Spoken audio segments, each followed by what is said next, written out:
Hello, everybody.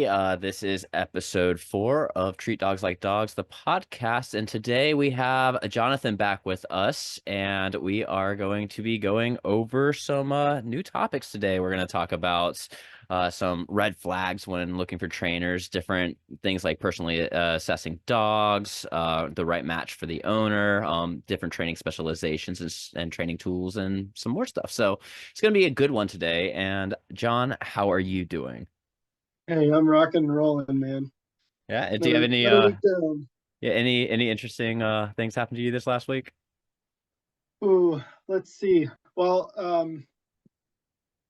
yeah, actually, so probably at the beginning of 2022, I had to majorly change my prices because I went on a string of like six clients that um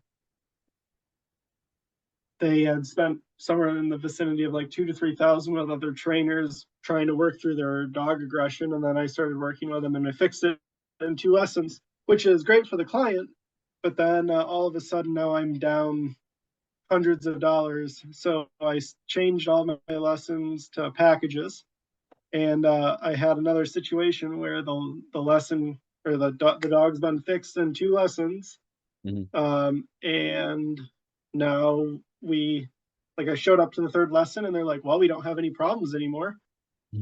So that was kind of a weird situation to run into, and so I'm sitting there on the lesson like, well, I don't know what to do now.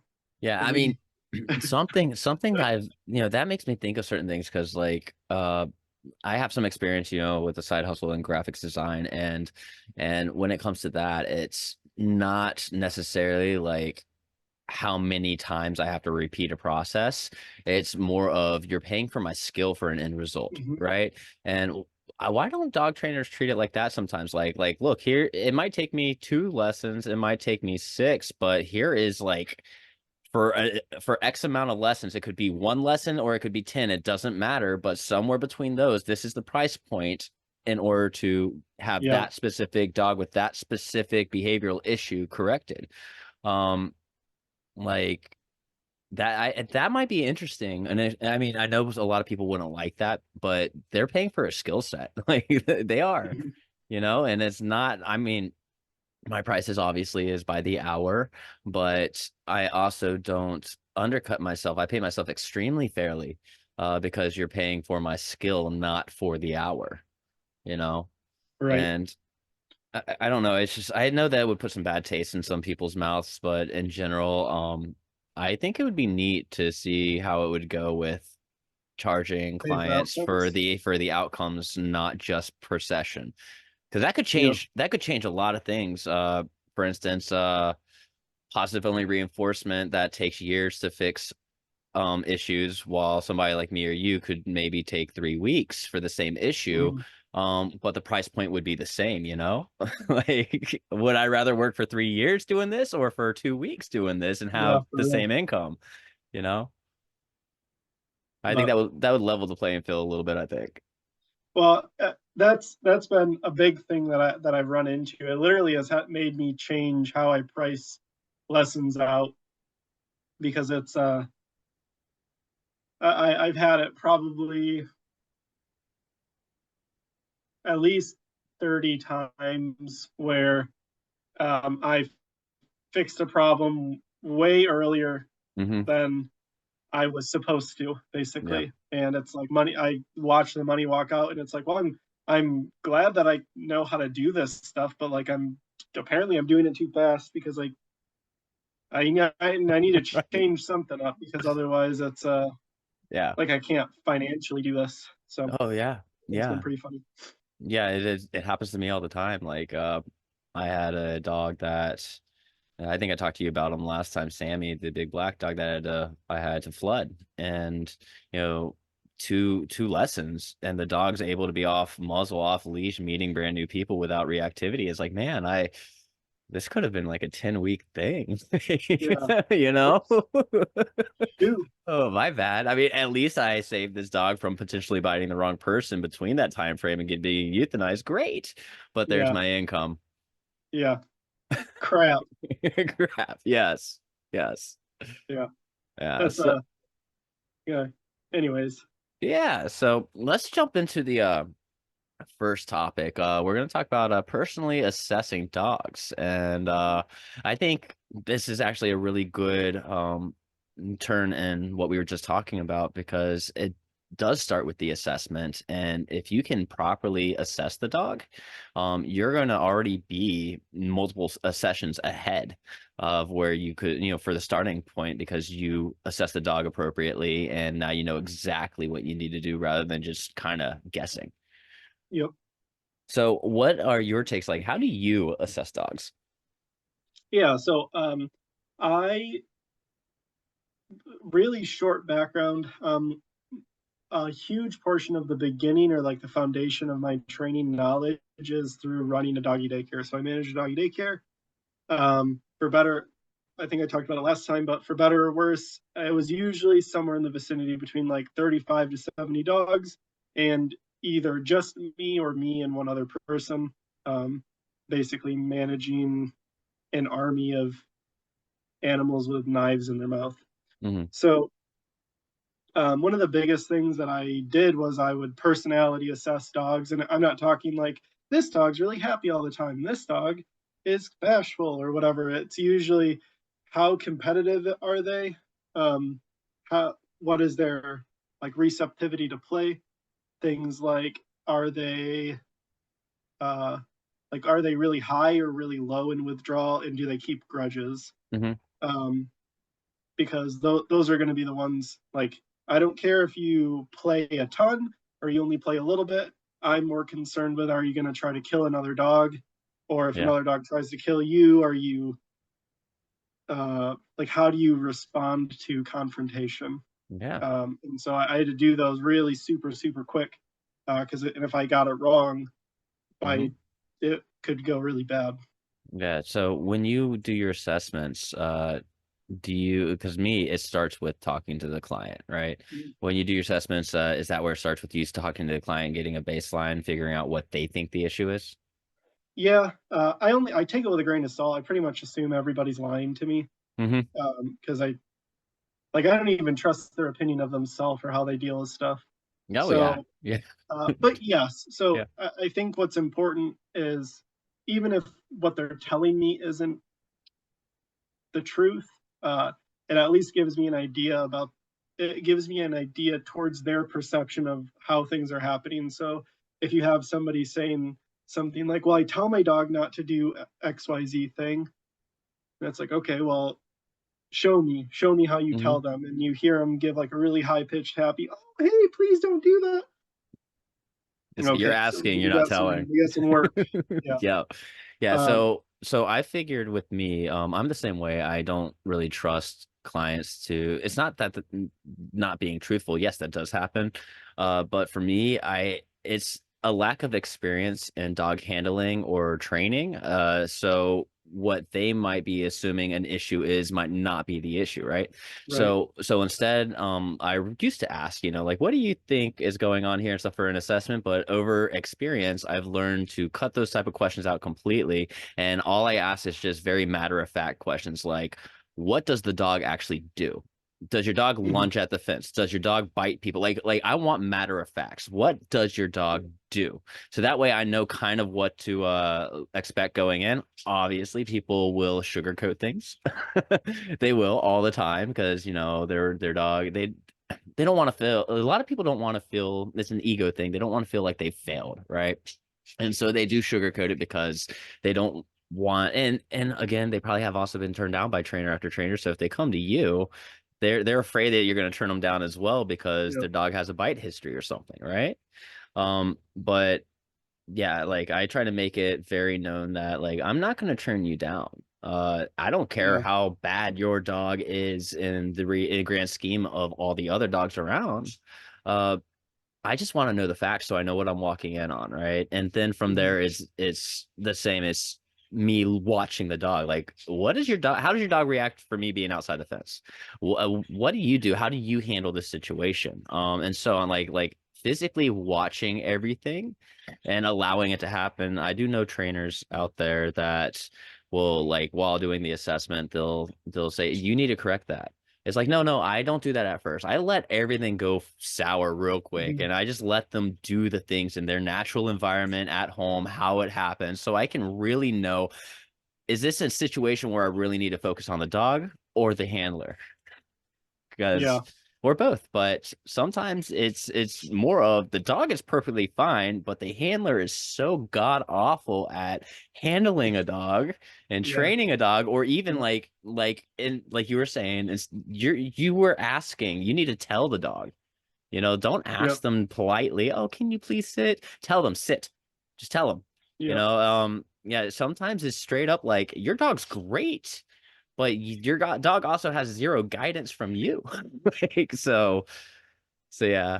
that's how I I go have about a it. I have a little joke that I tell people, or I guess it's not exactly a joke, but it's basically like whenever somebody says, "Oh, I've heard that dog training is mostly people training," I say, "Yeah, pretty much. Hmm. I've had one client in the last 4 years where the dog's problem was actually the dog's problem. Yeah, Uh, yeah. every other lesson is has been me having to do a lot of human coaching Hmm. because it's very.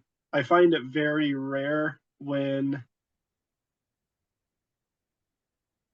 a problem isn't almost I would say at the bare minimum, it's like 80% of her person and how they're interacting with the dog, if Hmm. not more than 80%. So, Oh Jake, yeah. if you're watching this, it's just you and Roxy. You're the only two. You're the only people. You and your dog are the only people that actually needed a dog trainer, not a person trainer. Yeah. Yeah, yeah. I'm the same way. I I have a lot of videos out there. Yeah, I mean, I have a lot of content. And almost every single video, when it's like the first session, I usually end up saying, it's usually the owner, not the dog. To the Yeah. owner, to the owner. I'm just very blunt about it. I don't have the time anymore to care. Yep. If I hurt somebody's feelings. I don't care if I hurt your feelings. If you want to be successful in this as a pet owner, then I'm going to be very blunt about what the issue is. And Yeah. then that way, because it's reality. And if you are really afraid for me to tell you what's up and what needs to be fixed and changed, then you're never going to have a dog that is up to the standards that you need them to be. Right.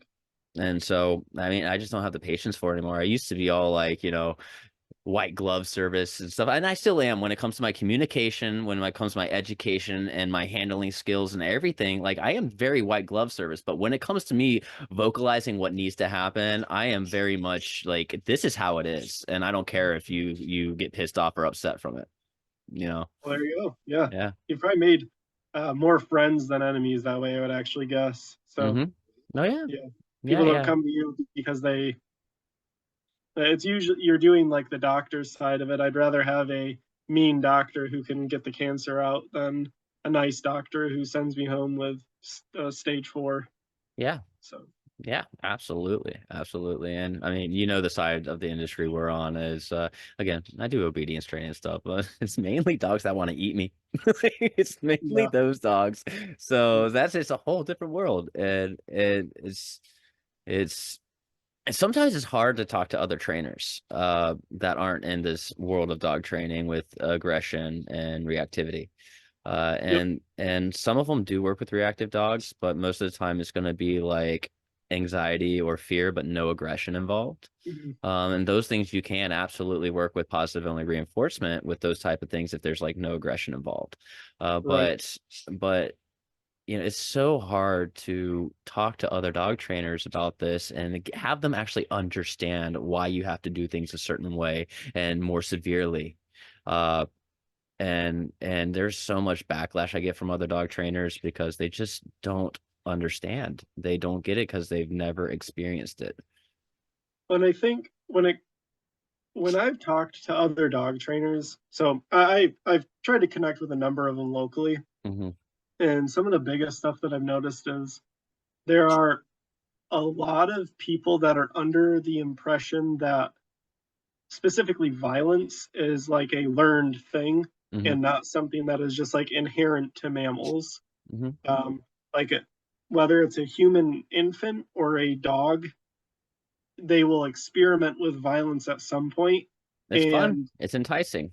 It's Well, yeah, interesting. it can be cathartic. Yeah. There's a lot of like dopaminergic, uh, like validation Hmm. parts. Like it can really create a monster. And when people say, "Oh, well, there's no reason why your dog would want to do this," and it's like, I don't know if you've ever been like rage. I mean, I would say almost anybody who follows your YouTube videos to like hate bash you or they're hate watching you, Hmm. like it's a reward cycle. Yeah. It is validating to be angry, Hmm. and it rewards you, which makes you do it more, which rewards you.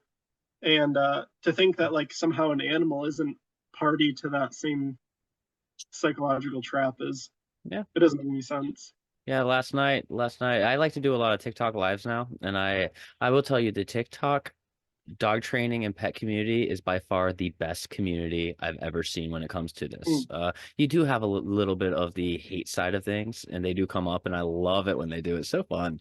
But but when it's the majority of the people, they're just there to learn, yeah. and the way I interact with them is more of like I'm very open about things, and they're every single style of dog training, whether you're old school, balanced, Lima, R plus, it doesn't matter. There's a place for you in the training world, right? Hmm. And I like to look at it that way, so that way we can actually have an open discussion and start talking things through, so we can have a common ground here that we're all Yeah. trainers trying to work with these dogs in one way, shape, or form, right? And because of my approach like that, and me not just being a jerk all the time. I end up with people from all spectrums of dog training, and we have people that work on bite work, we have police dog trainers, military dog trainers, we have R plus only trainers, Lima trainers. We have old school trainers that are retired now and so on coming into these lives to have these discussions because I'm like the only one out there that will be civil during these discussions. Hmm. And I love it. The education factor of it is amazing. And circling back around when you were talking about the hate comments, like I know I don't want to bring this up again, but the Reddit stuff. Actually, last night I had two people from Reddit find my TikTok live while I was live, right? How's that And band they treating you? Oh my God, the 10-day ban. It's so funny. I keep asking the mods, I'm like, can you link me the where I did something against the community guidelines? And they won't do it. They're like, they just keep telling me, oh, there was multiple comments and posts. I'm like, where? Show me. And they won't. And so I'm like, yeah, whatever. I know what's going on here. Yeah, But so they found that's my cool. live. They found my live, and they started asking everybody in the comments and stuff. Is like,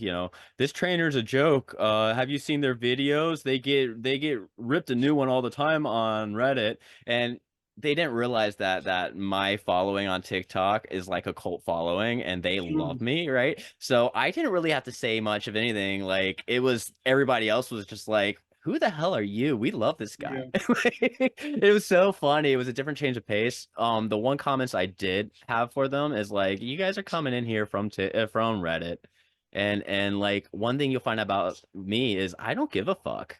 Like I Hmm. do not give a fuck what you think about me. Like it's hilarious. Come in here. Come in here. Yeah. Come up on my live and actually have a conversation with me instead of just typing on your keyboard. I would love that. But, if you want to come in here being a dick, like I don't give a fuck what you think. I Hmm. really don't, because I have clients after clients referring me on Nextdoor. I didn't start a Nextdoor business page until like less than a year ago. It's been 11 months, right? When I started a Nextdoor social media business page. And already within that less than a year, I have over 1,000 recommendations from people, right? Holy cow. Yeah, yeah, yeah. So the thing is, I have like somebody put it very, very nicely that I'm gonna steal from them is I basically have a fuck you mindset. Like, Hmm. because no matter anybody that tries to sit here and badmouth my training methodologies or tries to say that I'm doing it wrong, the amount of clients that recommend me to other clients and I don't even have to advertise, and my shit's growing astronomically day by day, I get to say Mm. fuck you. I can say, because I have proof is in the pudding. Like fuck you. Yeah, Like I yeah, yeah. do not care. Oh, yeah, So yeah. Not or what is it? Put up or shut up, and it's yeah, like yeah. if you want to tell me not, if you want to tell me to not work with a dog this way, then post a video of you working with a You dog with know, a similar you problem. know what I have done lately, and I have done it numerous times, and I have the money for it put aside just for this, right? People that just they want to just argue back and forth constantly and tell me that, oh, there's better, more humane ways to train these dogs. This is what I say.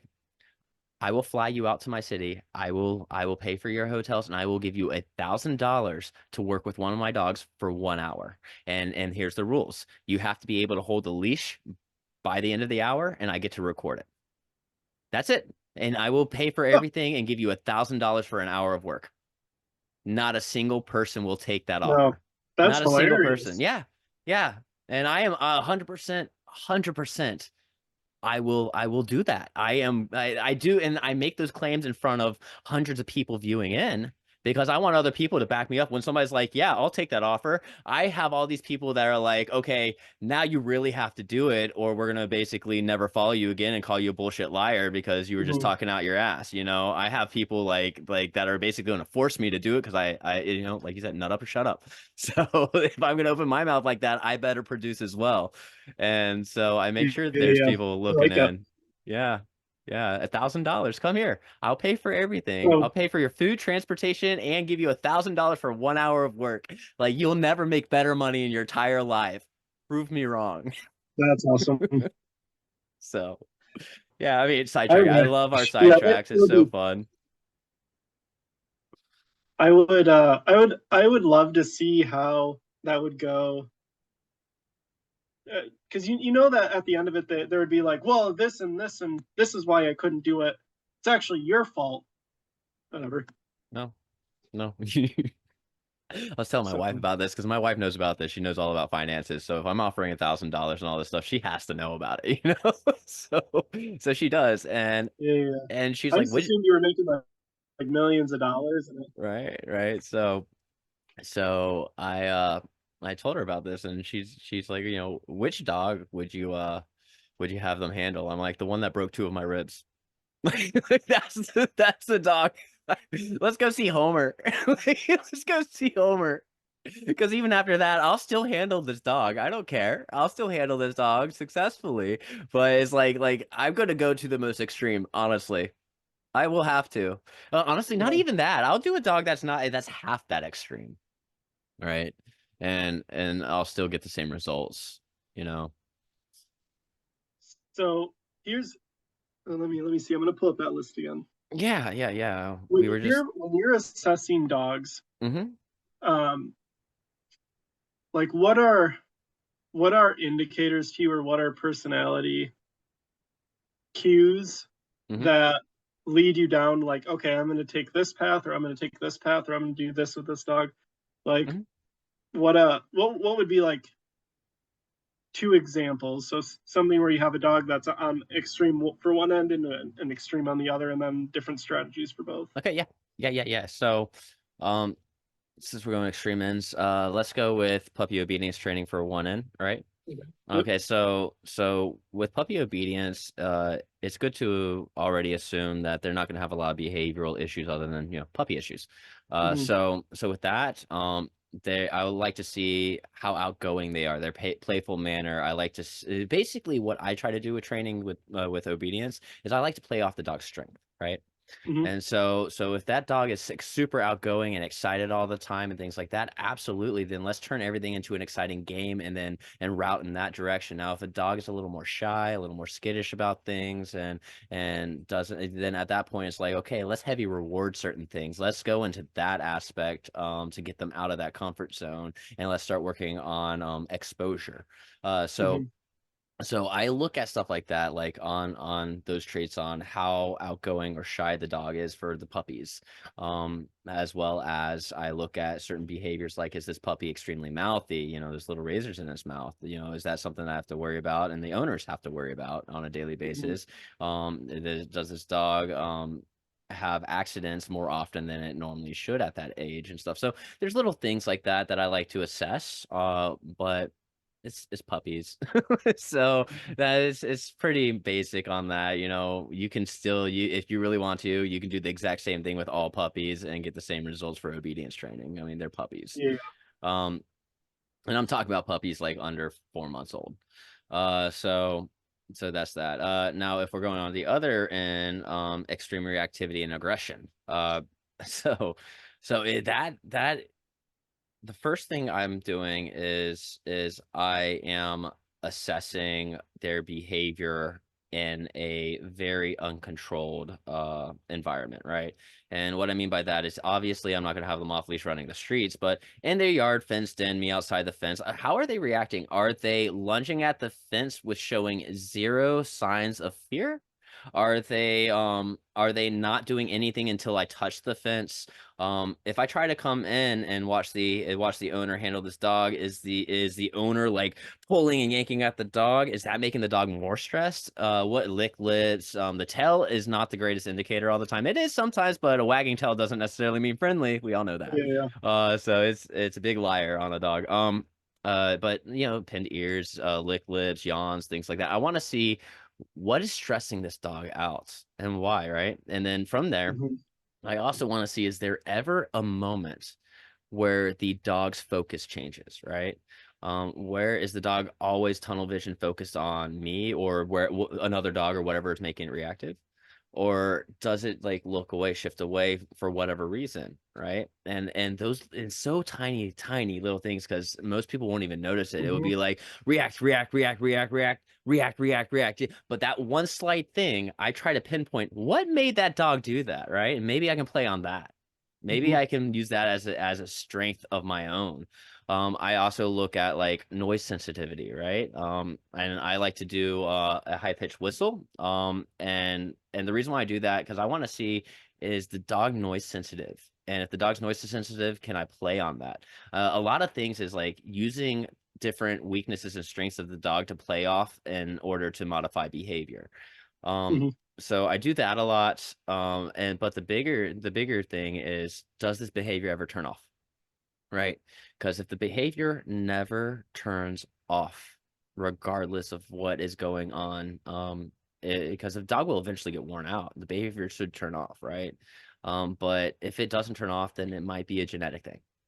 And so I try to see, okay, is this dog just, for an example would be the pity that broke two of my ribs. The behavior immediately turned off when mom wasn't around, right? It's like, okay, this isn't a genetic predisposition to being aggressive. The dog is Mhm. is is resource guarding mom. Like there is a reason for this, and I figured it out, right?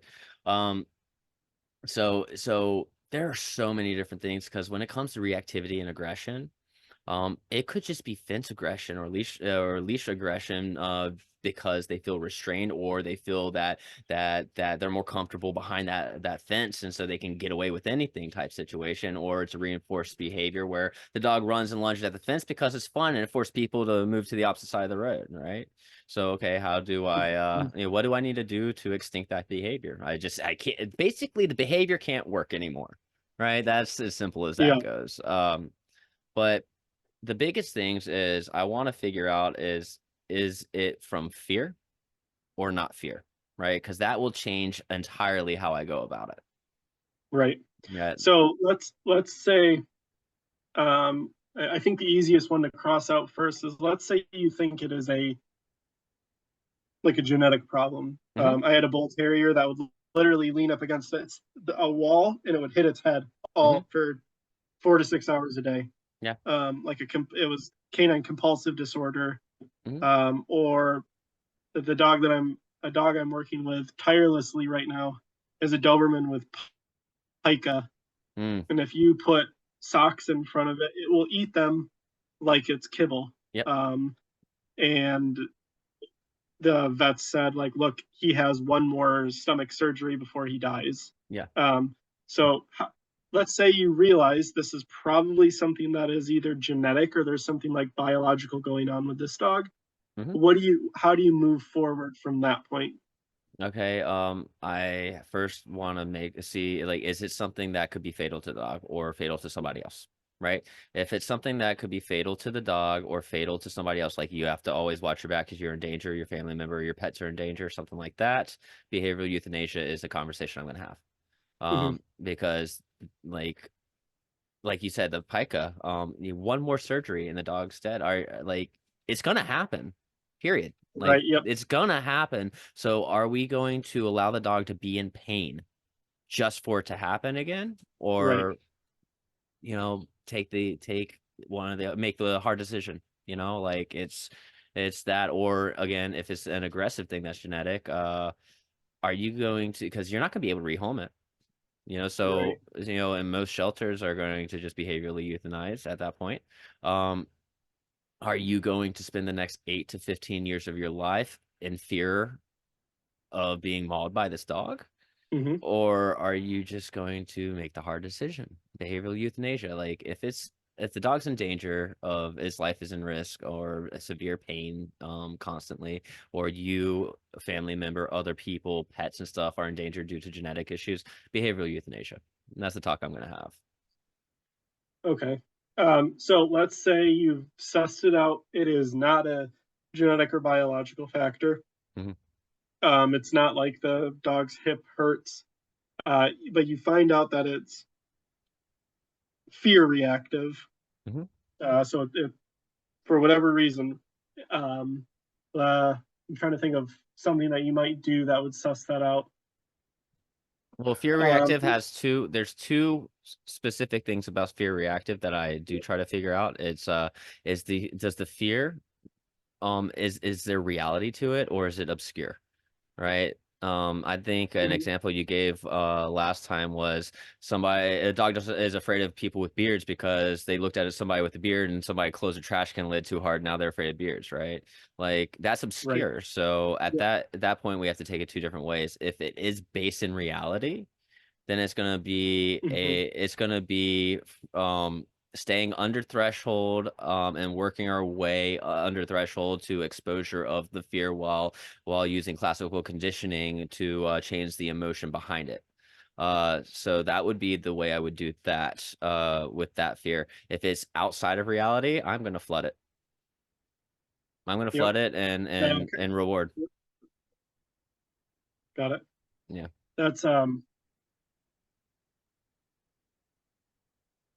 yeah, it's one of those things. So the the time that I've used flooding most successfully, it was basically that. It was a dog that a long time ago had so this is kind of like in between both. So it Hmm. had a really bad experience with a dog. Hmm. So like it became super dog reactive. So its fear was based off of like a semi reality where moving forward, I'm not going to be exposing to this dog two dogs that could possibly be violent towards it. Yeah. Um, or sorry, not me, but the owner. Yeah. And so the only other interactions that this dog has had is with dogs that would not cause problems to it. Hmm. So I muzzled it and we had a harness and it looked like I was flying a kite and I let this dog burn itself out. It was like for probably 90 minutes to 2 hours, it was foaming at the mouth trying to lunge at my dog. And my dog is the best player. Like you cannot find a dog that plays better than Yeah. my dog. Well, you actually have huskies, so they might Yeah. uh, Yeah. they'll go tooth and nail. But he'll play another dog into the ground. His play bows are awesome. Yada yada. But this dog had to burn out for like 2 hours, and once she was on the ground, heavy panting, she was like, "I'm too tired for this." I finally could bring my dog up. They met for a moment. She kind of reacted towards him. We separated, brought him back together, Hmm. and they've literally been fine for 4 years. I could, Yeah. if I went to that person's house, I could kick their door open, throw my dog in, close the door behind him, and I Hmm. wouldn't be worried about my dog. Yeah. Yeah. But it was like her, she was so escalated that her Hmm. brain shut off until her fatigue like allowed her to go, oh, hey, like nothing's happened yet. Yeah. So with that fear, I would say there's substance behind it, but it's still outside of reality. Right. The substance is Because it's, because the dog got attacked, correct, by other dogs? mhm, Yeah, so the yeah, dog that's got what attacked. So happened. there is substance, valid substance for being fear reactive.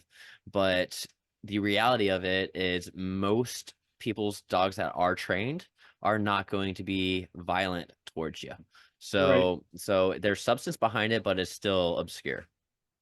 Right. Yeah. And that's so basically to your point, it's uh one of those things I when I was reading on Reddit, that guy who was getting all upset about flooding, and it's like there's a super valid use for it, Yeah. but you're like you have to you have to be smart about when you're using it because you Yeah. can make a problem way super worse, Oh, but you absolutely. can also it can be curative. So Yeah, it's a tool. that's why I want to bring Dog that training up, like is the art. two different aspects of fear. That's why I really want to bring it up because I mean, flooding does work, but you have to have a lot of experience to know when to flood. You really do. Like Mhm. if it was me just 3 years ago, I wouldn't touch flooding because I wouldn't feel that I'm experienced enough with fear reactivity and aggression at that point to be able to know if this is appropriate yet or not. Um, Mhm. but I mean, I have more All right, experience now. so Yeah. let's say it's the first one. It's not. It's founded. Like the Hmm. aggression is founded. Yep.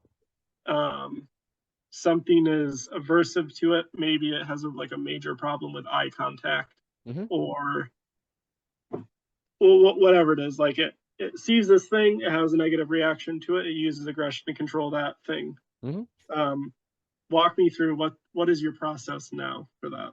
Okay. So let's define what thing it is real quick so I can come up with, I don't have to just keep saying that thing. Is it like Yeah. another dog? Or Let's say yeah, it's another dog. okay, Yep. so dog is fear reactive towards other dog is completely founded. Um, Mhm. and and the fear leads to aggression. Yep. Okay. So with It, that. it leads to owner directed aggression. Like you're restraining me and I'm going to bite you for holding onto the leash. Okay. Yeah. Yeah. Okay. That's good. That's up my alley right there. That is up Yeah, my I know. alley. Yeah. Okay. So, uh, I would obviously handle the leash because, I'm the one with the experience, not the owner. I don't want them Yeah. getting bit, right? Uh, Safety precautions first. Dog's gonna be muzzled. It has to be muzzled during this step.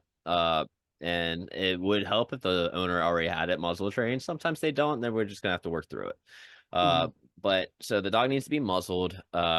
And I have a helper dog. I don't want to. It's a lot easier when you have your own helper dogs because you don't have to put other people's dogs in a situation. Just walking around a park or Yeah. something. Um, so I use my helper dogs. I'll bring my helper dogs and somebody else to hold a leash with my helper dogs, and walk. And we'll start from a little bit of a distance. And what I'll do is I will work my way, either walking the dog I'm with or the helper dog will be walked, and we're going to see how close can we get before the symptoms actually start showing, right? Mhm. And you're going to see it's not going to be sporadic, like boom, aggression. There are little symptoms that happen that lead up to it, and if you watch the dog enough, you will see every single one of those in real time, right? And right when I see the symptoms happen, I like to, okay, there. That's that right here. We're not over threshold. We're right underneath it. This is where we're going to work right now. Okay. So I first try to find out where is right below threshold to where it is very, very minute to where it can easily trigger if we just that like half a foot further. Yep. So I want to work. The reason why I want to work so close to threshold is because the only way the dog can increase that threshold is by working close to it. Right. Yep. So I want to work close to that threshold, right? And while I'm doing that and the dog's showing symptoms, at that point, it's exposure. We're gonna just exist here. We're gonna sit down and Mhm. we're gonna exist. The dog's allowed to whine. The dog's allowed to growl and grumble. The dog's allowed to be vocal a little bit and stuff. It can bark too. That's fine. If this dog is aggressive, lunging and biting at the owner, if the dog's not doing that yet, then that's fine. We're still not over threshold yet. The dog's just basically saying like, this is really hard. I'm Mhm. trying hard, but this is really hard right now. And that's fine. Exposure, just hang out there. And then every so Yep. often, here's a treat. If you'll take it, here's a treat. Just pop a treat every so often for no reason at all, just for existing, right? Yep. That's going to allow the dog to start learning how to manage their own feelings under threshold, but right close to it. Which would and a lot of times I'll also have a stopwatch out to see how long can we do this before the dog gets antsy. Like and because even like if I do once, if it only lasts for 10 seconds, and then the next time we try it, it lasts for 20 seconds, that percentage increase, like is phenomenal. Like if you really look at the Mhm. percentage of increase of being able to sit there, that's huge for that dog. And so I do like to time to see, actual progress in real time that way. Um, and it Yeah, I need to allows. start doing that. That's a very easy way to go give like quantifiable Yep. improvements. Yep. I love Yep. that. Yeah, so I time things like that. So, and that also allows you to see if things are degressing as well. Yeah. Um, so that's nice instead of just like kind of just eyeballing it, so to speak. So I do that, and then every so often I'll see what happens if I make a quick movement. What happens when the other dog, if I tell my helper, do a quick movement real quick, just turn around and turn back and sit back down real fast. What happens to the dog? Does the dog just boom and then starts freaking out a bit, right? Hmm. Um, and so I want to see that because I want to know, is it because the dog is too close, or is the dog being reactive because of movement? Like there's little tiny things that can trigger this dog. And if we can pinpoint what all these triggers are, we can work on those triggers, right? Yeah. So I'm doing all these little things that most people that are watching videos or even the owners that are watching me have no idea I'm Yeah. They're doing. not picking up on it. They're not Yep. picking up on anything I'm doing.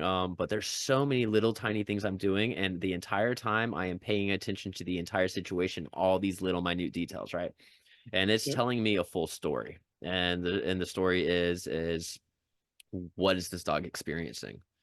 And and so as we start developing that and figuring that out, I like to start pushing the boundaries a little bit more. Now we have it at a minute. Okay, what happens when we just screw it, walk closer? Okay, that's going to push the dog over threshold. I'm fine with that, but I'm not. The dog's on a muzzle. I'm safe. That's fine. I'm going to back up past threshold, but I am going to correct the behavior, right? And the reason why I'm going to correct the behavior is because although the dog is fearful and that's why they're lashing out, they need to know that that's still not acceptable behavior. Right. And dogs will never know that unless you teach them. And it doesn't even have to be like a super harsh correction, but it's a correction that matches the energy. If the dog's trying to, injure me, I'm not going to injure the dog, but I am definitely going to correct, I would probably have an e-collar on that dog. Honestly, I would Hmm. because it's a lot easier to correct a dog like that with an e-collar than trying to do leash corrections while it's lunging at me. Because at that point, I'm just like trying to slam the dog down, trying to do corrections. I don't want to hurt the dog, so Right. e-collar is a little bit easier on that. I would do that with a low stem. So that I would do that, then get back into the under threshold, and rinse and repeat. Right? See how far we can push this. Push the envelope. Um, but we also with that, that's going to be a lot of classical conditioning, changing the emotion, for the dog. And in order to do that, you have to work next to threshold, where the dog is scared, and then we have to just start changing that by giving a hell of a lot of positive reinforcement for good behavior, right? Right. And uh, and just existing there. That's why I said just randomly start popping treats, right? Maybe get the favorite toy, the squeaker or whatever that the dog is excited for. Yeah, you can redirect if you want to and stuff. That's completely fine too. But my main goal really isn't going to be redirection on this. And the reason why is because in reality, when the owner is walking the dog, the owner is not going to be paying attention to everything around them. And if they don't know to redirect the dog at the exact moment they need to, that dog's going to lash out, right? Right. So I'm not worried about redirecting too much. People are like, oh, train an opposing behavior, it's like, but it's not going to teach the dog not to bite at me when the opposing behavior is not enticing enough. So, Yeah. so. The way that I've described it, this is a phrase if you want to. Yeah. You can ask people this, but it's I start off if I have somebody who has a really fear reactive dog, and I ask the person the question, what is the opposite of fear? Like Mhm. what emotion or what feeling is the opposite of fear? And most people will say happiness, and it's like, well, if you've ever been on a roller coaster, you've probably felt both, or if you've ever been in a haunted Mhm. mansion or something, you've probably felt both. It's not happiness, it's not anger, certainly it's not sadness. The only emotion you cannot feel at the same time as fear is boredom. Mhm. And Oh yeah. that's why reactive training is so can be frustrating, is because it is actually probably the most boring version of all dog Oh, training. absolutely. That's why I say like existing, just existing. It's boring. It is. Yeah, I super had boring. one of my clients' dogs is fear reactive, and lunges the fence and everything, and so I decided to do some outside of the fence work, right? Mhm. and the dogs were, it was two of them, and they were just lunging, barking, trying to jump over, but they couldn't reach over, obviously. So they try and jump over, bark, bark, and I'm just standing there. I'm just like, I'm just being boring. Like whatever you're doing, Yeah. it's not phasing me. And for like 20 minutes, I'm just standing there, and I know the owner's just like looking at me and stuff, just like he's really charging me for this, Yeah. like it's, Okay. uh, Yes. yeah, yeah, People don't get it. You're paying me to be able to control my emotions in a high stress situation. yeah, yeah. So I just like I'm not even looking at the dog. I'm just sitting here. I'm like on my phone, like BSing and stuff, Yeah. and just doing whatever. And then when the dogs finally get bored enough and realize this isn't working and this is dumb, they just walk away. And I'm like, perfect. Reward them right now. This is what I wanted. This is Yep. what I wanted. I became so boring to them that they just stopped caring, and now reward them. You Yeah. know, and That's then that's the and clip. mm-hmm, That's your TikTok clip is right there. mm-hmm, Because if somebody's trying to work through like fear reactivity, or if they're trying to work through like aggression reactivity, it's they want like the really cheap and dirty, mm-hmm, like I just want to take an e-collar, set it up to 90 and microwave my dog until they are scared of reacting. yeah, It's no, you have to literally you bore them mm-hmm, with the behavior, and then I mean, depending on the situation, you start rewarding them based off of self-soothing behaviors, or if yeah, they start engaging with something else. yep, But it's yeah. I'm glad that I'm glad we are on the same page with that. yeah, yeah, It yeah. drives me up the wall, man. Yeah, so yeah, Makes me exactly, crazy. right? Right. So like today I had another boring one. It's I'm working with this dog and I've been working with them for a while, but we decided to do the e-collar at this point because we have now taught the dog what's acceptable. We've taught the dog not to be not to be lunging and stuff, so acceptable but with corrections, proper corrections. We've done the boredom thing. We've also been able to off muzzle, introduce myself off leash, and start working on obedience off leash in the yard and stuff. Great. So now we're at the point that the dog, when the dog does run to the fence and lunges at people walking by or riding bikes by, he starts checking in now because he's like, I know this isn't the right behavior, right? Mhm. So he's checking in, but he's still self-reinforcing the behavior. I'm like, okay, we need to e-collar at this point because the dog understands exactly what they should be doing. Now we have to make the motivator higher level because this motivation is too strong. Right. And so yeah, today it was an hour of me just sitting on the stoop and just having one of my employees just randomly walk by. The dogs go over there and I'm just like, zap.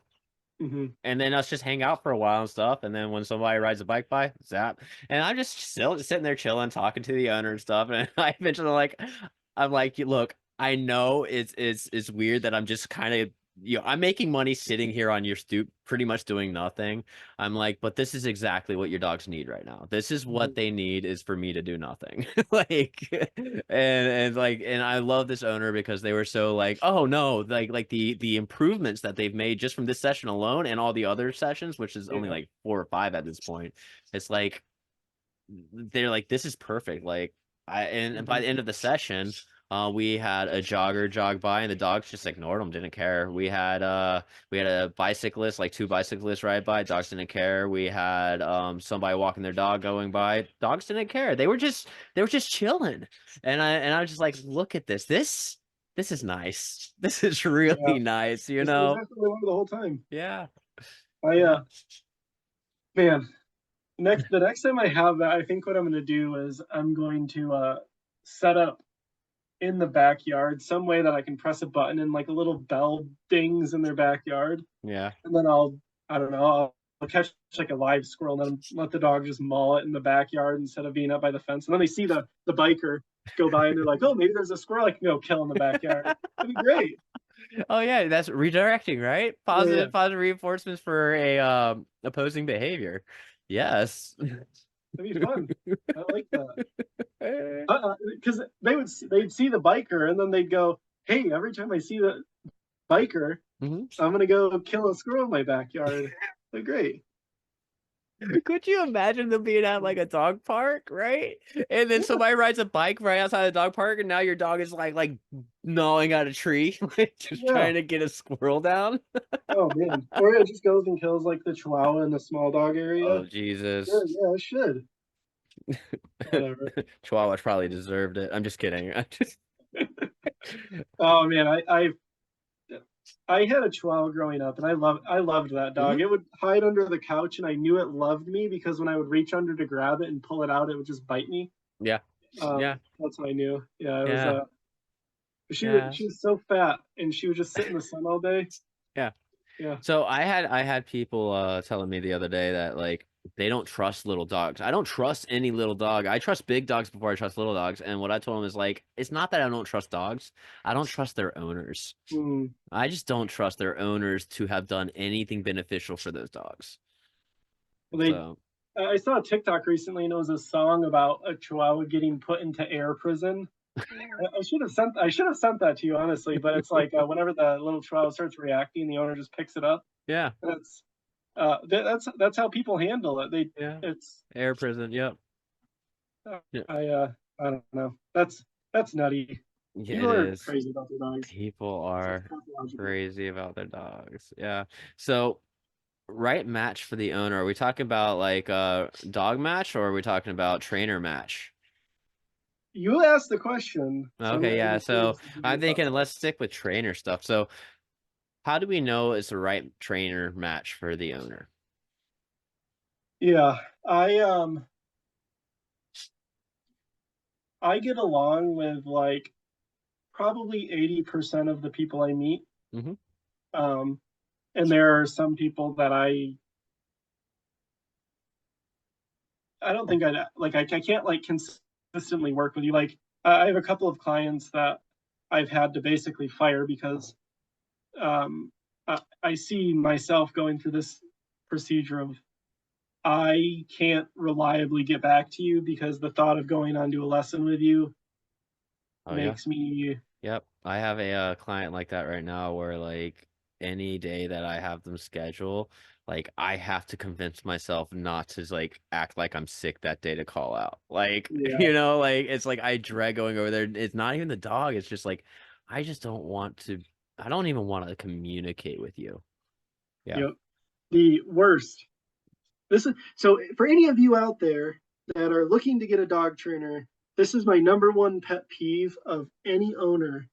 If I'm talking and I'm going through something and you are just sitting there with no expressions, you don't ask any questions, like that is uh it's so like Yeah. emotionally laborious for me to even talk to you Hmm. to go through this stuff. And then for you to like give me absolutely zero feedback is like I Like can't it's here's divine this it's is a the way divine I see it. punishment from So school, I think. when you have people that are like that just like blankly just stare at Yep. you, the whole time. They don't ask any questions and stuff. It makes me feel that that it makes me feel that they feel um like it is just a lot of effort and work for them to have to deal with being there. I hate Like it. yeah, yeah, it's like look, I'm here because you hired me. Yep. Like be here. Be here Yeah. for it. It makes me feel like they're not going to do anything for their dog. It makes me feel like everything that I'm saying is in one. I have a 13-year-old daughter. It's the same thing. When she has that type of shit, I make her repeat what I say because I know she didn't listen to a damn word I just said, and she feels like it's a chore to be there. Yep. And yeah, I wish I could do I that. I might start doing that with my clients when they start just like blankly staring at me. I'm like, can you repeat what I just said? I yeah. might, At least so okay. Now to defend, I have two clients that if they were to ever see this would think I'm talking about them.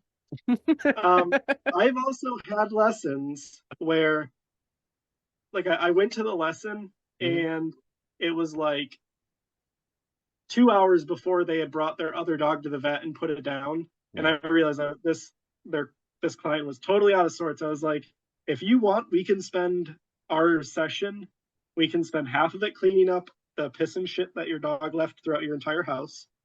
And then we can take your dog for a walk and we can just walk and not talk to each other. And Mhm. I've had people pay me for that before. Hmm. Um, so it's not that. But if I have like 5 lessons or 4 lessons in a row of you staring at me slack jawed, and when I say, "Do you have any questions?" you say no. It's like, if you don't have any questions, why the fuck did you hire me? Yeah. Yeah. Uh, so Yeah. Yeah. Like it's, I feel that those type of people, um, the latter that you were just talking about, they they just expect you to fix their dog like a car has a broken radiator and you take it to a shop and now it's fixed, and they feel that they shouldn't have to be there and you're going to give them a fixed dog.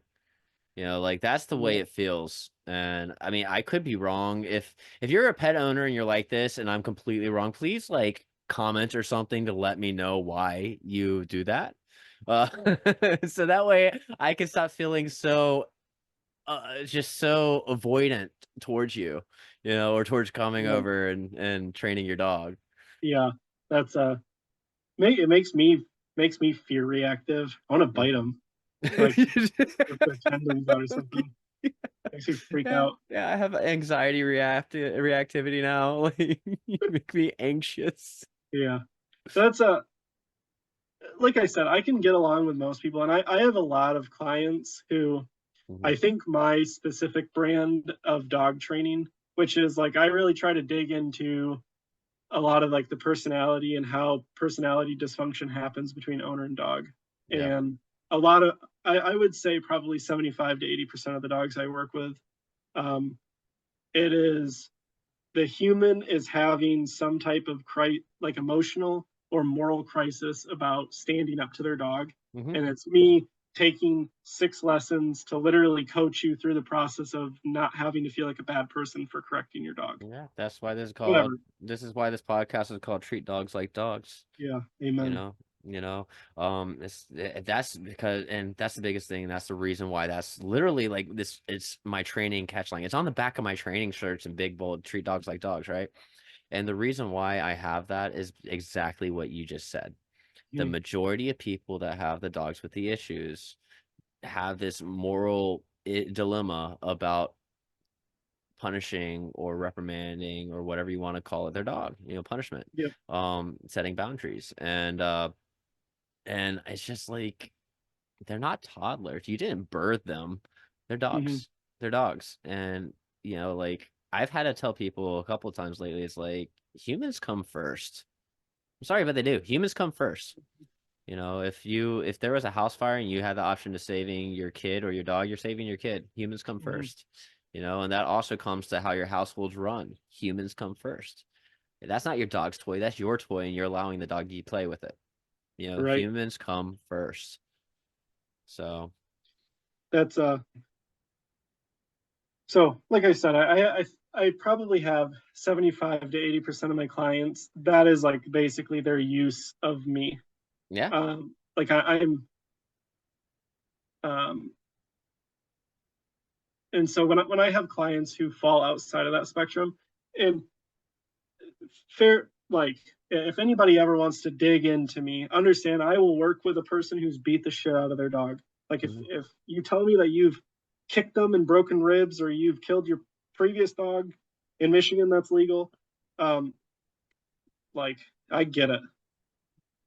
Let's talk about why you thought that worked, and let's like talk about where You said there's you said last success time and where there's you said not last time so success. you had a client that's told you something where you're like, I can't argue with that. It was like they basically said they beat the shit out of their dog. Why'd you do that? Well, because well, the dog never tried to bite me again.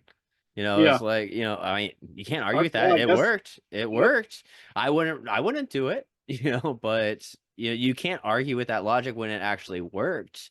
Right. Other than the argument is going to be more of like morals. It's a Yeah. moral Well, argument. and what I my thought on that, because I've gone through the rabbit hole of like, should I work with these people? And what I've come to the conclusion of is when somebody's willing to beat the shit out of their dog, they are usually pretty utilitarian. Hmm. And if I can give them a more effective way to train their dog, they're going to use that instead. Oh yeah, And yeah, they're not going to listen to me about, hey, you shouldn't get dogs anymore. They're yeah. going to keep No, doing it. yeah, So I yeah. might as well So try to take their money and and help their future And educate dogs. them, educate them. Yeah, Yeah, no, I'm the same way with you. Like, I'm not, unless somebody's like a serial killer and they're like murdering kittens and shit like that for fun, you know, like that's something that I won't touch, you know. yeah, yeah. But I got a like, story for that. no, Yeah, yeah. yeah, okay, well, tell Yeah, it right after I'll this. tell you right now. Okay, yeah. So my brother is also a dog trainer. And for the record, I I started thought you were before about to him. say your brother's a serial killer. No, that'd be pretty cool though. Yeah, as long as he didn't kill me. No, Yeah. he was from what I remember. Don't quote me on this, but he was boarding a Great Dane mix something, Hmm. and so he had this dog with him, and then the date that the dog was supposed to get picked up came and passed. A day passed, 2 days passed, 3 days passed. He's like calling the owners, like, "Where the fuck are you guys?" Hmm. The owner and her son had chained their daughter up to the bed like 6 months prior and had been starving her to death for 6 months. And they had just gotten Jesus. caught, and both of them were in jail, and he was just left with this dog. Oh my goodness. Jesus. That's crazy. That's crazy. The here's the thing is like me and my wife watch like all we always watch like the murder type stuff, you know, true crime. Yeah. And we're always watching that. So it's Uh-huh. I mean, I there's probably gonna be an Ewu episode eventually, like Yeah, yeah. like yeah. I Yeah. but yeah, that's a That's people, man. Like how nuts. I don't So know. Then it so comes yeah. out in the dog. So back to what I was saying, circling back. Yeah, I'll work with somebody that has abused and kicked their dogs and stuff like that and injured their animals before. I will work with them because my mindset on it is because unlike us where we have the experience, so we come at it very neutrally. A lot of pet owners get extremely frustrated and they don't know what to do, so they are emotional about the punishments. They're emotional, Right. and when humans get emotional, we lash out in bad ways. You see it time and time again. And so when somebody, you know, if they have a history of being violent towards their animal, and they're reaching out to me for help, it's probably because they don't know what to do. They've never been given the right help. They might have even I hate to keep bashing on like the R plus crowd, but they might have been going after trainer after trainer after trainer to get nowhere, and they're highly frustrated that this dog is not making any improvements, so they end up like, you know, lashing out at the dog out of frustration, you know, and I'm not And then they gonna, get this much success with it, and yeah, it's more success than they've ever had before. Right. And it yeah, puts them so in that moral quandary. yeah, Quandary. yeah, and if I can come in and I can show like heavy improvement very quickly and show them how I did it, just like you said, it is likely they're not going to be kicking that dog again because they rather do the thing that actually worked, Hmm. you know? So yeah, you know, and like Yeah, yeah. damn me for trying, you know? That's So yeah. Yeah, you so Reddit will. They'll just ban you again. You'll get another 10-day ban. just wait. Just wait until I put up my my next training video on Reddit. Yeah.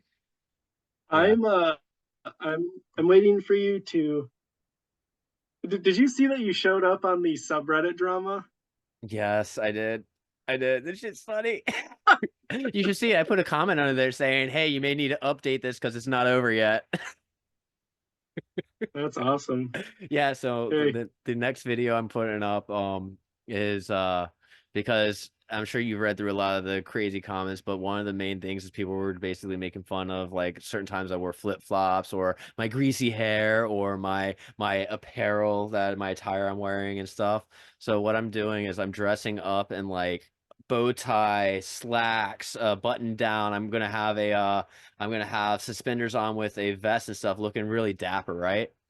And yep. I'm going to be training like that. And I've already talked to my camera peoples, my employees, and whoever's going to record is going to basically record me like knee up and stuff, right? And at the end of the video, I'm going to say, all right, you can start recording. And you know how videos sometimes shuffle when they're done so they can turn it off real quick? It's going to It's gonna shuffle go and right on your sandals. I'm going to be wearing flip-flops. I love that.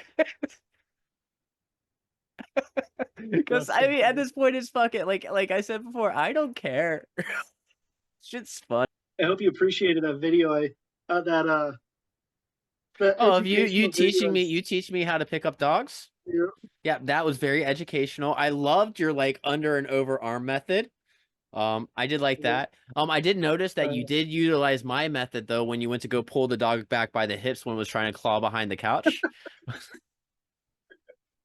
uh, I was in yeah, the I well, was that's not in I was in the car with my coworker, my employee, and I watched it. We were at like a stoplight and I watched it and I watched it like four more times and I was crying. I was laughing so hard. I was like, this shit is gold. good. Good. Yeah. So some of the videos that I've made, like I have no, I've tried to do podcasts like this before, Yeah. and I'm not like I'm not good on camera. It just is what Yeah. it is. Yeah. I don't But think when I am either. I don't care. It's whatever. whatever, I'm not what's his name from the ABC? Tom something. Tom Whatever. Davis. Tom Davis. Yeah. He's just so cute. If I Oh, was he gay, is. I'd go date him. I would Whatever. too, man. And I love his voice. He has this like especially when he's like free or yes. Like he has this like okay. He just has this like that's the reason though. Like I think that's the one of the other than I mean he does a really wonderful job, right? But I think that the big reason why he is so up there in the balance training world and using e-collars is because his personality just makes him seem so damn friendly to these dogs, Yeah. right? It's like you're Dude, just such a nice person to these dogs. It's like, no, he has a voice and his face, and it's just like, yeah, fucker. That's what yeah, I think about that. motherfucker, yeah. God Yeah. damn it. Be born with gifts like that. Fucker. Yeah. Tom Davis, Yeah. if you listen to this podcast, fuck you for being genetically Yeah. gifted. Literally, I will. Yeah. Send me a DM. I'll do it. For being genetically gifted. Yeah. I only Yeah. stop. No, but okay. So let's talk about trainers. Tom Davis, I like. I've actually used hmm some of his like scripts. Oh yeah, Um, yeah. The way he talks to because his he's clients, polished. certain things, yeah, he has definitely polished his vocabulary too. I love what I started doing is utilizing the way he explains how e-collars work. Right. Yeah, how he explains how Well, it's communicative, it's not supposed to zap to submission. It's basically poking him on the shoulder saying, "Hey dude, over here, look at me." yep. Um The so Tom Davis. Do you know who Ian Dunbar is? yeah, yeah, with Dunbar Academy. Yep. Yeah. So I've actually taken Dr. his courses. Dunbar, Yeah. his one of his close friends was the owner of the doggy daycare that I managed for. So I like learned a lot under her. hmm And then um, the guy that the original trainer that partnered with that doggy daycare, Yeah. like I worked a lot with them. So, but then I like went rogue and you know, Here we I are. started to be a lot. I started to be a lot meaner to mean dogs because mean dogs are my favorite. Like if I see a dog that is willing to like it nips a dog and the dog it nips cries and then it goes, oh, okay, like I like this. Yeah. That's my favorite dog. I love those dogs. Yeah. They're fun because then I give it to them. Yeah. Oh, you You like to bite play? you bite I them. like to bully too. It's a lot of fun. Yeah. Yeah, so Tom, what about let's look at some bigger like YouTube Caesar, dog trainers. maybe Caesar Milan. Caesar Milan, I think, is the GOAT with one exception, right? He still believes in alpha theory, and that's the thing is like dogs are social groups. They're not pack animals like familial packs and wolves. There are no alphas in social groups of dogs. The leader can change day by day. The reason why when you see a leader of a dog group be that same consistent leader every single day is when you have like a dog in the exact same group stuck in a home situation. But if you see a feral group of dogs, they come and go. They change leaders all the time, right? They're not a familial pack. There's no pack leaders, but Caesar Milan still has that mentality of packs dominance and things like that. I'm not saying there's no such thing as a dominant dog. Dominant dogs do exist, just like submissive dogs exist. It's a trait. But you don't have to dominate a dog. You don't have to. Mm-hmm. Well, I think the reason Caesar does that though is because it allows him to justify telling people that they need to be the alpha of their household, Mhm. which I And actually am not super offended by because no, the average person is stupid. I think a lot of people are also interchanging leader and alpha. Like Yeah. I think that where it turns being, just kind of the same, Yeah. But no, I think Caesar's the GOAT when it comes down to it because he has like 40 plus years of experience working with reactivity. Like okay. And like I know there's the thing going around where his own personal pit bull killed his neighbor's dog, like Queen Latifah, I think, or something. And and yeah, right. And it's like here's the thing though. You have to know the breed, right? Pit bulls were originally bred as blood sport dogs. They're not supposed to be aggressive towards humans, but they are supposed to be aggressive towards other animals. And if you look at breed standards even say they have to show some form of aggression towards other animals and dogs. And when you have show line pit bulls for awards or championships competitions, they actually test for aggression towards other animals and dogs. And that's a good thing in their breed standards because that's what their breed's supposed to be, right? So technically, Cesar Milan's pit bull was within breed standards, you know? Casey So loves that guy. yeah, yeah. So That's so I like pit bulls a lot. Like my mm, brother has them. I love his dogs. I've worked with a lot of pits, but people like it. If people are getting upset, they're like, "Oh, Caesar's dog. How could he be a trainer and still have a dog that has problems?" And it's like, if you have a 20, you could be a mechanic, and if you own a 2012 Ford Fusion, there's going to be a point at which something breaks in it. I mean, mechanic's a great Like one. it can My happen. This just my happens. my employee was talking about this today. It's funny. You see mechanics that are like the best mechanics in the world have beater cars. Yeah, the shit boxes. Yeah, they have Yeah. shit boxes, just like, like my dogs are very well trained, but my clients' dogs are trained better than my dogs Mm-hmm. because Dude, I have same. different Yeah. expectations. Like I let my dogs be dogs. They're allowed to dig holes in the backyard. They're allowed to roughhouse. They're allowed to be dogs and stuff. But they know when enough's enough and they have boundaries. They're very well trained. But To you. but my expectations for them is very different. So it's whatever, like just like I'm sure Caesar Milan's expectations for his dog is different than everybody's expectation for their perfect dog at their own home that he has to address, you know? And if Okay, I so move on from yeah. Caesar. Let's say Joel Beckman.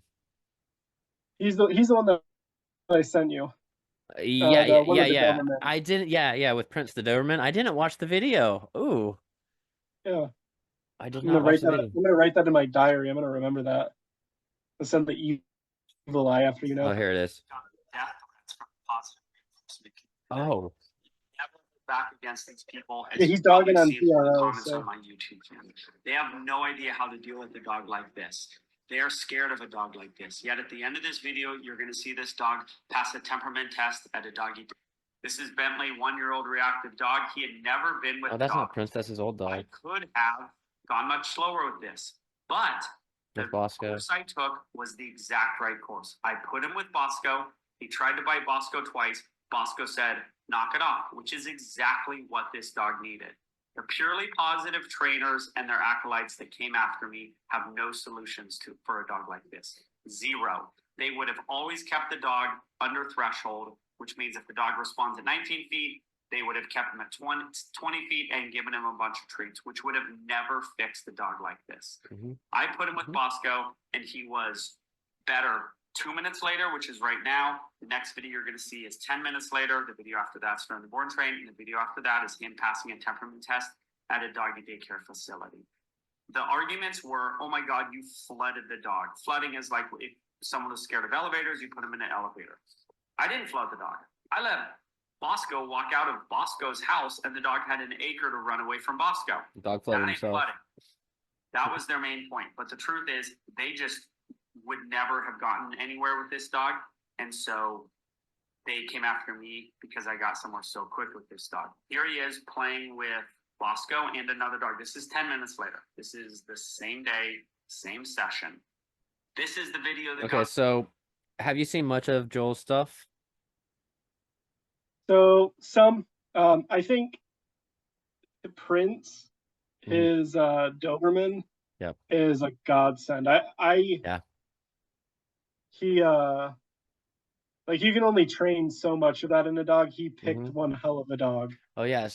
So it's really funny. Nezzy, my Catahoula, actually is extremely similar to Prince, with most of the behaviors when it You comes got to, lucky. and so yeah, I got very lucky. So she wasn't originally supposed to be a helper dog. That's not what I chose her for, right? And once I started seeing how she interacts with other dogs and how she doesn't put up their shit, but she's also she's assertive, not aggressive.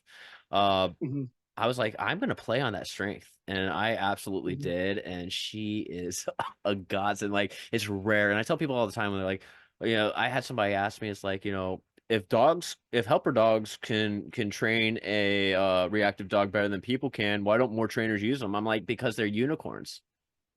Yeah, You know, they really are. like they're unicorns. Like it's extremely expensive to to buy and raise and train a dog just for it to become a wash.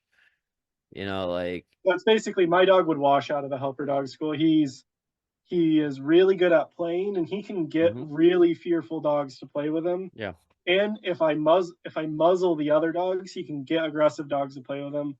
yeah, But he's a pussy, and he doesn't stand up for himself. yeah, So it's yeah. like I had a oh, video, whoops. a video that it was like a month ago I recorded, and I finally did some voiceover because for whatever reason the camera just didn't record any audio. I'm like, well, looks like I have to voiceover this and explain what's going on, right? So I'm just lazy about it. But it's of a pit bull, non-aggressive, no bite history, but it's just full on all the time, and it's a bully. It tries to mount. He's definitely a stud of a pit bull. Like he's a dominant traded pit bull, right? And but he's never been told no by another dog before, and so I got hired to bring my dog out. And you can see in the video just acting just like Roscoe in that video did. It's just putting this pit bull in its place, and this pit bull is just like, what is going on Yeah. here? Like, I've never had another dog not let me be a jerk. Mhm. And yeah, my dog's just like, the fuck are you doing, dude? Yeah. And when the dog finally chills out and stuff, my dog's just like just standing there like, all right, I'm just gonna wander around, do my own thing, ignore you because I just don't care about you. But the moment you come up and try to like force tackle and push me for no fucking reason, I am going to correct the shit out of you. Yep. And then I'm gonna go off and do my own thing again because I'm not trying to fight you. I'm just telling you that whatever you're doing right now is not cool. Yeah. Yeah, I so um, so it's Joel Beckman yeah, is his name. yeah. So obviously he knows what he's talking about. When I've watched his videos, I've never had something where it's like uh, I disagreed with. hmm When I watch dog trainers, I usually try to see like what stuff is applicable to me, and I Yep, feel like he has a tool in his dog that is like he should lean on that heavily because that's an he incredible does. tool. But I don't have that, so it's like I Yeah. can't really do anything with it. One thing about Beckman that I can say is Beckman comes from the world of training orcas, right? That was his original thing. He has a college degree and stuff in animal behavior, and training, and he started his career in SeaWorld training killer whales, right? So he knows his stuff about positive reinforcement, right? And so when he talks about, he's a balance trainer, he does corrections and things like that, but he does talk about how he does try to lean heavily on the whole positive reinforcement side of things, before he goes into heavy corrections, but sometimes enough's enough, and he's not taking around with these dogs. One thing he Mhm. forgets all the time is that his helper dog, Prince, at this moment, before it was Boxco, now it's Prince. Prince is actually an aversive tool. It's no different than an e-collar. His dog is a punishment tool. And it can be used both ways depending on the dog. Some dogs play with Prince and stuff, and now he's a reinforcer, but that is a training tool. And I think Beckman likes to, he's my helper dog, he does this, that. He's like, but he's your Also, training tool. He's he your avoids training tool. saying that it's Yeah. a an aversive. Yeah. That's Yeah. funny. Yeah. That's Yeah. so I do. I think I mentioned it last time, but I do like a fair amount of wrestling and jujitsu, Mm-hmm. and it's very funny how when I play with dogs, like let's say I'm playing with a client's dog who plays too hard, Uh-huh. because one of the things that I do, especially if I have a bully dog, is, and I tell the owners that they have to do something similar, is you have to wrestle really hard with your dog, Oh and yeah. you need to get them up to that line. And if they cross, you correct them. Mm-hmm. Then you give them 30 seconds to No 2 more. minutes. Yep. And then you try again. Yep. And you do it again, and you let them. Yeah, my like, dogs have a very strong break it up command, and the big reason why I taught them that is because they play extremely rough, Yep. and they can cross a line, right? But it Right. also helps because my helper dog, I don't want her crossing that line with another dog, so I need a strong command to Yep. stop the interaction, right? And the way they're trained is if they're getting up here about to cross that line, I'm just break it up, and then bam, they split up. They give it like 5-10 seconds to chill out, and then they can get back to roughhousing again. But that already lowered them down tenfold, you know? And so they know that. But I did the exact same way when I roughhouse with my dogs, and even clients' dogs that want to roughhouse and stuff. If my dog comes running at me, barreling at me, does like a jump, I kind of dodge out of the way and just like push the body in midair and let them go rolling and stuff. Like I just straight Yep. roughhouse with them, right? No, And I it's guillotine my dogs. Oh oh man, yeah, yeah, it's like yeah, yeah, yeah, it's yeah, yeah. hilarious. I'll put them both in headlocks and just like roll around with them and put them around. If dog bites my arm and stuff, I'm like, boom, now you're in a headlock and Right. so on. And if anybody saw me roughhousing with my dog, they're gonna be like who's this You WWE go to guy? jail. You Yeah. know? Like I yeah. But well just like you said, sorry to cut you off, but yeah, just like you said, sometimes it does hit that limit, and when it hits that limit, it's like move away. No, no more. Break it up. yeah. Enough. And then they figure it out. It's all repetition. It's patterns. Dogs understand patterns, and yeah, if you're Yeah. I consistent, they'll have figure it two. out. I have two. It's either the um you play too rough with me, I'm gonna correct you and disengage, or you play too rough with me, and oh fucking K, I'm I'm gonna get playing rougher. rougher. Yep. And I'm I'm gonna be a bigger little kid than you. Yeah. And I'm gonna play so rough that when you start to see me escalate, you Mhm. de-escalate because you know how much harder I'll play than So you. so get this. This is I I'll haven't grab I'll grab the bags. I've never heard this way to train loose leash walking, right? And I love it, and I would do it if I wasn't so goddamn lazy, right? So this girl, she has a dog walking company, right? And she started her company as a dog running company, right? And what she found to Mhm. teach loose leash walking, she's just from intuitive training, really, is that when she's running these dogs and these dogs are starting to get ahead of herself, she would run faster and get ahead of the dog. Dog would run ahead, and now the dog can't keep up with her, right? Because it's running she's running too fast for this dog, right? And so what she's doing Yeah, basically when the dog is trying to get ahead and she goes even faster than the dog can handle, it becomes a punishment. It's aversive, right?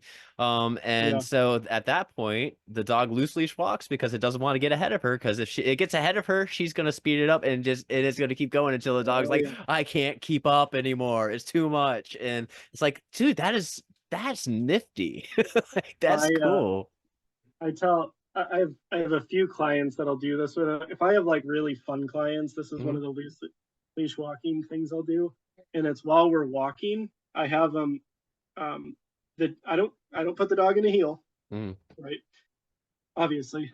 Um but as the dog gets kind of far ahead, I'll give them like a stick or something, or like Hmm. a whatever, the long grass that has and I'll have them touch the dog's butt and make like a Yeah. noise, or they'll tap the dog's feet if the dog starts to get ahead of them. Hmm. And what'll happen is as the dog gets ahead of them, all of a sudden they'll stop and back up and like look up at their owner, and then they mark that behavior. Yes, Yeah.